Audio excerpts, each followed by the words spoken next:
Hello everyone, welcome back to my channel. কেমন আছো সবাই? সবসময় কম তেলে কিছু খাবার কথা বললে আমাদের কিন্তু সাউথ ইন্ডিয়ান ডিশের কথাই মনে পড়ে, ঠিক কি না? তো আজকে সেই একটা মুখরোচক অথচ সবারই প্রায় পছন্দের একটা রেসিপি বানাতে চলেছি, সেটা হচ্ছে ধোসা। তো প্রতিদিনের মতোই দেরি না করে চলো দেখে নিই আজকেও আমাদের এই প্রিপারেশনটার জন্য প্রথমে কি কি লাগছে। এখানে আমি সোনা মসুরি রাইস নিয়েছি 2 কাপের মতো। তবে বলে রাখি, এই ধোসা রাইস বা ইডলি রাইস না পেলে যে কোনো, যেমন সেদ্ধ চাল, সেটা ব্যবহার করতে পারো 1 কাপের মতো। আর তার সাথে কিন্তু মিশিয়ে দিতে হবে 1 কাপ আতপ চাল। এখানে দেখো এই ছোট ছোট সোনা মসুরি রাইস পাওয়া যায়, যেটা ধোসা বা ইডলি রাইস নামেও পরিচিত। সেই রাইসটাই এখানে কিন্তু ব্যবহার করছি। দিয়ে দিতে হবে 2 কাপের মতো এই সোনা মসুরি রাইস। আর নইলে 1 কাপ হচ্ছে সেদ্ধ চাল, আর 1 কাপ দেবো আমরা আতপ চাল। এরপরে এটাকে ভালো করে ধুয়ে জলে ভিজিয়ে রাখছি। 1 কাপের থেকে একটু কম, মানে একটু ছোট কাপেরই 1.25 কাপ মতো নিয়ে নিয়েছি হচ্ছে বিউলির ডাল। আর এর মধ্যে 1 চামচ দিয়ে দিচ্ছি মেথি। এই মেথি দানার ফলে কিন্তু ডালটা আর যখন আমরা পেস্ট করব, এটা ফার্মেন্টেশনটা খুব তাড়াতাড়ি চলে আসবে। এটাকেও আমরা জলে ভিজিয়ে রাখবো প্রায় 5 থেকে 6 ঘন্টার জন্য।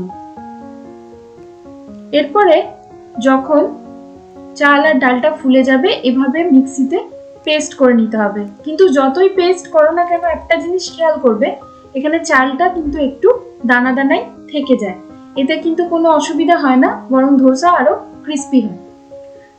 আর ডালটা কিন্তু আমরা খুবই মিহি করে সবসময় শিলনোড়াতেও বেটে নিতে পারি, বা যেহেতু এখন সবার সময় খুব হাতে কমই থাকে, সেই কারণে মিক্সিতেও পেস্ট করে নিতে পারি। তাহলে এখানে চাল আর ডালের রেশিওটা থাকবে হচ্ছে 2 কাপ চালের জন্য নিতে হবে 1.25 কাপ মতো ডাল।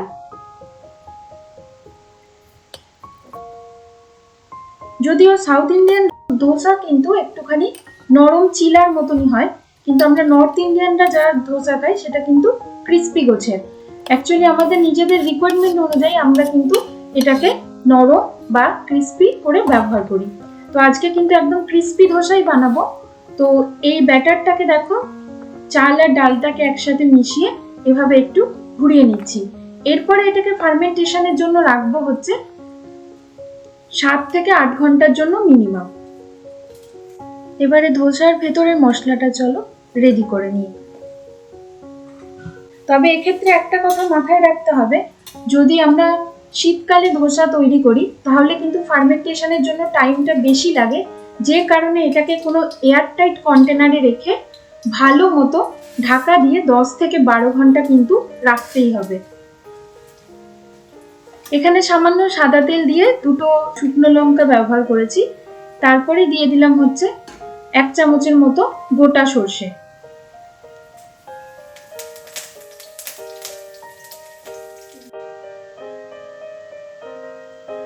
কয়েকটা কারি পাতাও দিয়ে দিলাম এই পর্যায়ে।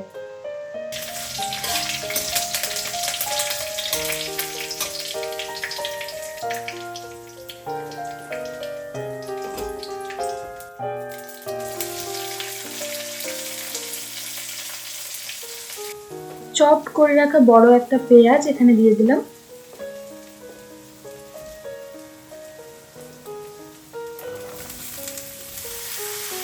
কয়েকটা আলু এভাবে ছোট টুকরো করে কেটে রাখা হয়েছিল। পেঁয়াজটা দেওয়ার পরে এই আলুগুলোও কিন্তু ব্যবহার করছি। পেঁয়াজটা এখানে বেশি গলিয়ে নেওয়ার কোনো প্রয়োজন নেই, একটুখানি গোটা গোটা থাকলে এটা ভালো লাগে। তার কারণের জন্যই কিন্তু পেঁয়াজের পরেই আলুটা একসাথে অ্যাড করে দিয়েছি। আর দিলাম পরিমাণ মতো লবণ।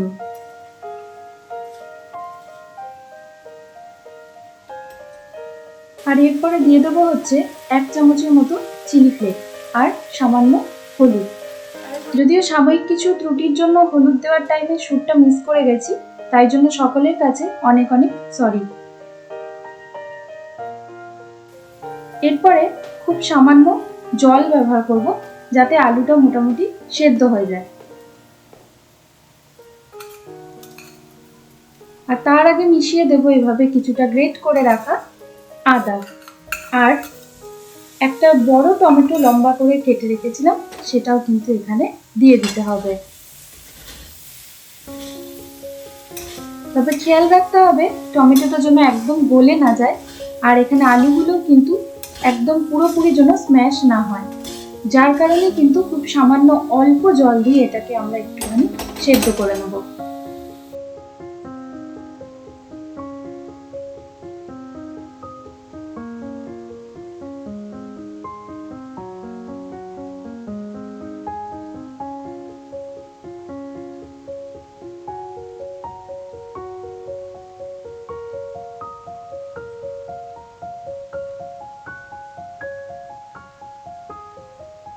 এদিকে ধোসার সাথে চাটনি তো সকলেরই খুব পছন্দের, তো আজকে খুবই সহজ একটা চাটনি বানাবো, যেটা বাদামের চাটনি।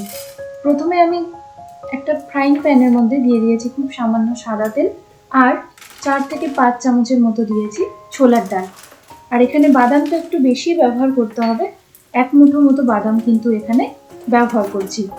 এরপরে এগুলো একটু হালকাভাবে ফ্রাই করে নিতে হবে।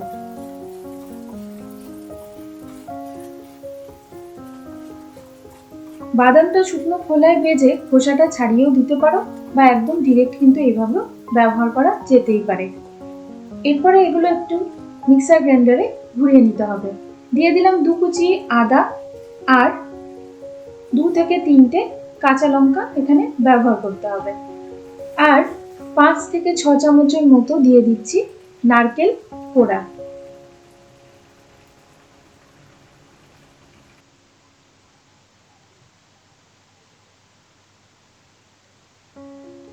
সামান্য লেবুর রসও এখানে 2 চামচের মতো ব্যবহার করতে পারো।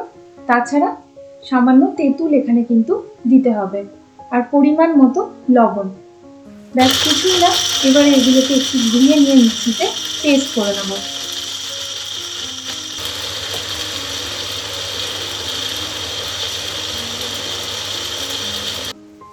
যেহেতু এখানে মিশ্রণটা খুবই টাইট হয়ে গেছে, তাই সামান্য একটু জল অ্যাড করে এটা যেমন চাটনির কনসিস্টেন্সি হয় সেরকম ভাবে কিন্তু এটা ব্যবহার করতে হবে।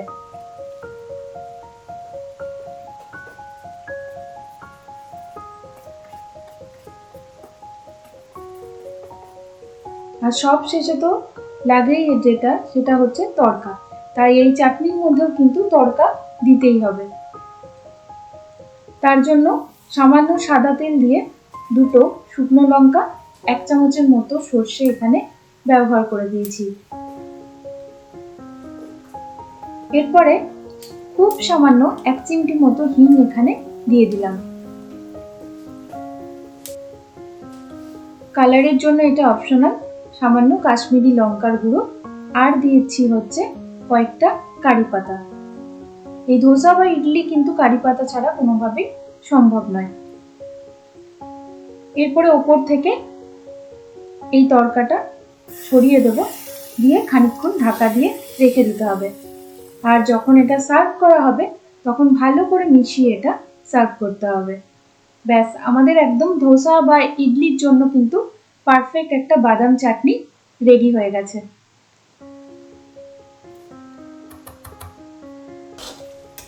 এদিকে ধোসার ভেতরে স্টাফিংটাও দেখো, আলুগুলো এভাবে সেদ্ধ হয়েই এসছে প্রায়। এই সময় একটু এটাকে স্ম্যাশ করে দিতে হবে, তবে খেয়াল রাখতে হবে কিছু কিছু যেন গোটাও থাকে।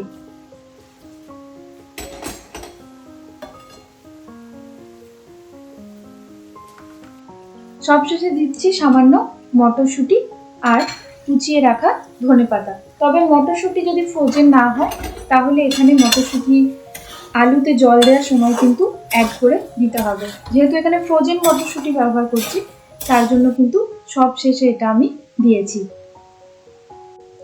ধোসার ভেতরের মশলাটা একদম রেডি, তবে এই স্টাফিংটা কিন্তু যত কম মশলায় তৈরি করা যাবে ততই কিন্তু ভালো হবে খেতে, আর ধোসার টেস্টটাকেও এটা আরো এনহ্যান্স করে।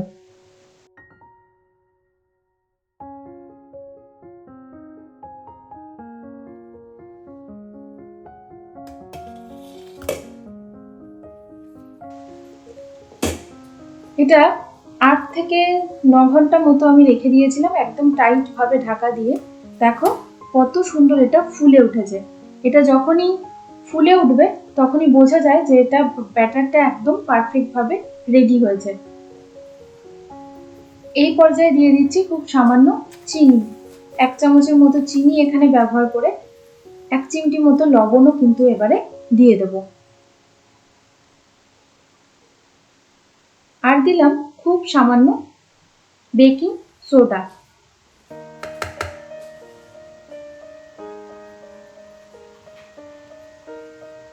এরপরে এটা হাতে করে একবার জাস্ট ফোল্ড করব।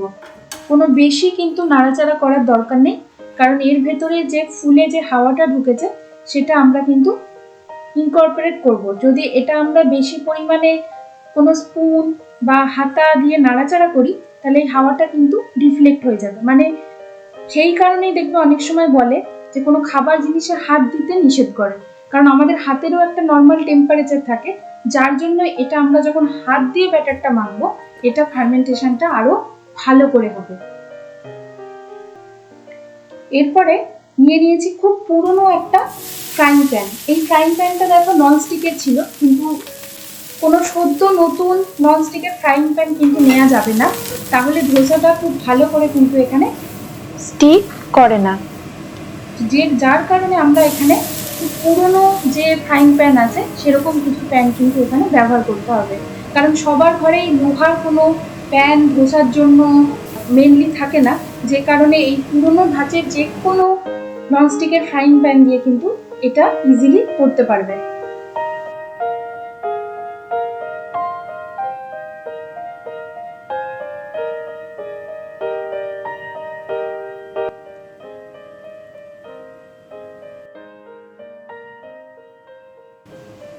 এতে যেহেতু কোনো ননস্টিকের গুণই থাকে না, এটা দেওয়ার সঙ্গে সঙ্গে দেখবে ধোসাটা স্টিক করে যাবে, আর যার ফলে এটা সুন্দরভাবে উঠেও আসবে। এরপরে ফ্রাইং প্যানটাকে একটু চারিদিকে এভাবে নাড়িয়ে দিতে হবে, কারণ এটা যাতে ইভেন্চুয়ালি সব দিকে যাতে হিটটা পায় তার জন্য কিন্তু এই ব্যবস্থা একটু করতে হবে।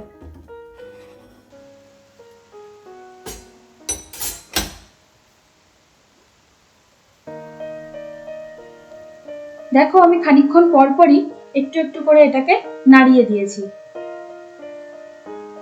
অলরেডি হয়ে গেলে ধোসা দেখবে সাইড থেকে এরকম উঠে আসবে, তখন একবার খুন্তিটা দিয়ে ভেতরে এভাবে একটুখানি নাড়িয়ে এটাকে তুলে নিতে হবে।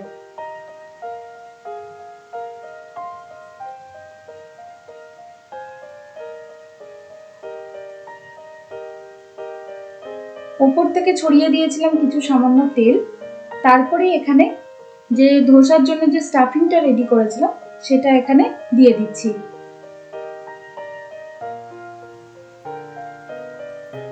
এরপরে দেখো এটা ইজিলি কিভাবে রিমুভ হয়েই আছে, আস্তে আস্তে জাস্ট এটাকে ফোল্ড করে আমরা তুলে রেখে দেব। তাহলে দেখতেই পেলে নিশ্চয়ই যে এটা বানানো কতটা সহজ। তবে হ্যাঁ, হাতে সময় একটু বেশি লাগার কারণে এটা চাল আর ডালটা কিন্তু আগে থেকে রেডি করে রাখতে হয়।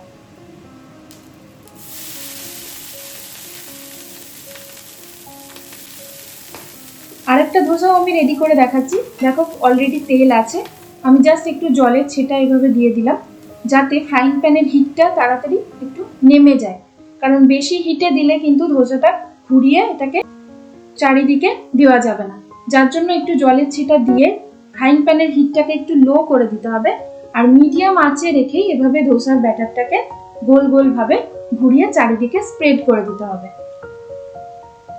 উপর থেকে ছড়িয়ে দিতে হবে খুব সামান্য তেল, বা এখানে ঘি বাটার তোমার প্রয়োজন অনুযায়ী তুমি যা কিছু ব্যবহার করতে পারো। দেওয়ার পরে 2 থেকে 4 মিনিটের পরে দেখবে সাইড থেকে হালকা হালকা উঠে আসছে আর একটু কালার চলে এসছে, তখনই বুঝতে পারবে ধোসাটা প্রায় হয়ে এসছে। এই সময় উপর থেকে স্টাফিংটা দিয়ে দিয়ে এটাকে খুন্তির সাহায্যে খুব সাবধানে কিন্তু ফোল্ড করতে হবে।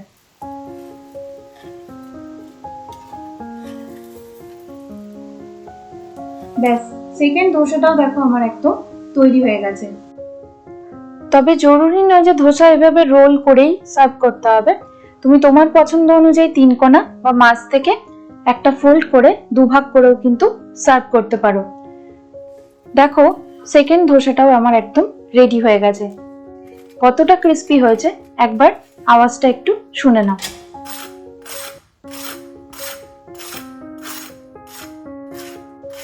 আর এই সবার পছন্দের ধোসাটা কিন্তু সার্ভ করে দিতে হবে হচ্ছে সাম্বার আর চাটনির সাথে।